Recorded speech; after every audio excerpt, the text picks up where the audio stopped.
Gulf Stream weakening is now 99% certain and ramifications will be global, study claims. A new analysis has concluded that the Gulf Stream is definitely slowing, but whether it's due to climate change is hard to tell. The Gulf Stream is almost certainly weakening, a new study confirmed. The flow of warm water through the Florida Straits has slowed by 4% over the past 4 decades, with grave implications for the world's climate. The ocean currents start near Florida. The current starts near Florida and threads a belt of warm water along the US East Coast and Canada before crossing the Atlantic into Europe.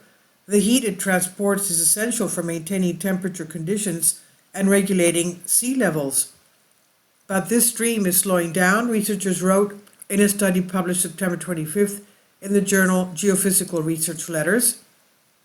This is the strongest, most definitive evidence we have of the weakening of this climatically relevant ocean current, lead author Christopher Pichuk, a physical oceanographer at the Woods Hole Oceanographic Institute in Massachusetts, said in his statement. The Gulf Stream is just a small component of the thermohaline circulation, a global conveyor belt of ocean currents that move oxygen, nutrients, carbon, and heat around the planet, while also helping to control sea levels and hurricane activity. Beginning in the Caribbean before flowing out into the Atlantic through the Florida Straits, the Gulf Stream brings warmer southerly waters, which are saltier and denser, northward to cool and sink in the North Atlantic. After dropping deep beneath the ocean and releasing its heat into the atmosphere, the water slowly drifts southward where it heats up again, and the cycle repeats.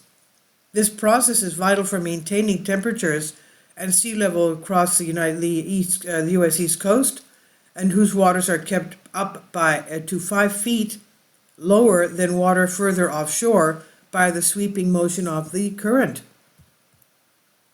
As Earth's climate warms, an enormous influx of cold fresh water from melting ice sheets is spilling into the oceans, possibly causing the Gulf Stream to slow or even veer towards outright collapse, according to scientists, but due to the scale and complexity of the system, this is hard to prove.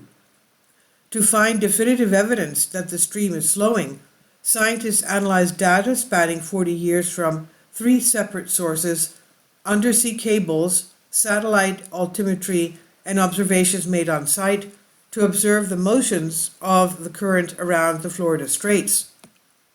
Their statistical analysis revealed that the current had slowed by 4%, with just a 1% chance of their measuring being a fluke caused by random fluctuations. At first glance, a 4% shift may seem like a minuscule change, but the worry is that it's just the slow start.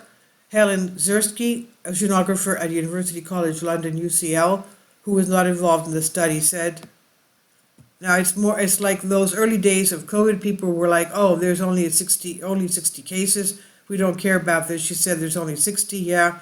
But yesterday there were 30 and the day before there were just 15. And if you just think a week ahead, we've got a problem. To find definitive proof that climate change is the culprit, scientists will need to tease apart the differences between the natural variability of the ocean systems and the impact they made by global heating, a tricky task given the relatively short time that humans have been directly measuring the ocean flows in detail. And this is by Ben Turner on Live Science. Please leave your comments and thank you for your support. Please support my Patreon account. The daily posts are 5 videos daily, and they are totally different from what I have on my YouTube channel. Thank you so much for your support and that you find all my content so interesting. You'll find the Patreon account details in the description box below.